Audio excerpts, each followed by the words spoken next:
రైతు డిస్కమ్ ఏర్పాటు పేరుతో రాష్ట్ర ప్రభుత్వం మిగతా 2 డిస్కంలను ప్రైవేటీకరించే కుట్ర చేస్తోందని తెలంగాణ రక్షణ సేన చీఫ్ కవిత ఆరోపించారు. ఉచిత విద్యుత్, మోటార్లకు మీటర్లు, విద్యుత్ సంస్కరణలపై ప్రభుత్వాన్ని కవిత నిలదీశారు. రైతు డిస్కామ్ని సపరేట్ చేసి మిగతా 2 డిస్కామ్లను ప్రైవేట్ చేసేటటువంటి కుట్ర నడుస్తూ ఉంది. ముఖ్యమంత్రి గారు ఏమన్నారు చిట్చాట్లో, నేను రైతులకు 24 గంటలు కరెంట్ ఇవ్వకపోతే ఎన్నికలకు పోనని చెప్తున్నారు, మోటార్లకు మీటర్లు పెడితే ఎన్నికలకు పోనని చెప్తున్నారు. నేను ఛాలెంజ్ చేసి అడుగుతా ఉన్నా ముఖ్యమంత్రి గారిని, మీరు మిగతా 2 డిస్కామ్లు ప్రైవేటైజ్ చేయను, ప్రైవేటైజ్ చేస్తే ఎన్నికలకు పోను అనే మాట చెప్పగలుగుతారా? చెప్పేటటువంటి ఆస్కారం ఉందా? చెప్పాలని చెప్పి నేను డిమాండ్ చేస్తూ ఉన్నా. ఎందుకంటే నిన్న 2-3 రోజుల ముందు కేంద్ర ప్రభుత్వము ఒక కొత్త జీవో తీసుకొని వచ్చింది.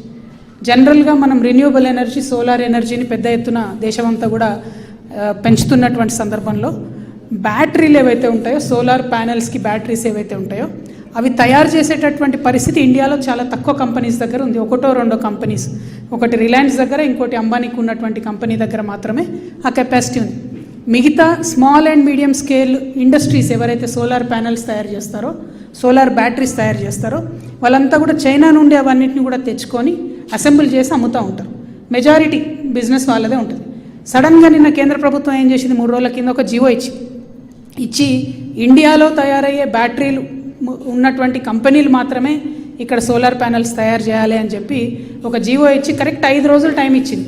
జూన్ 1 నుంచి అమలవుతుందని చెప్తుంది.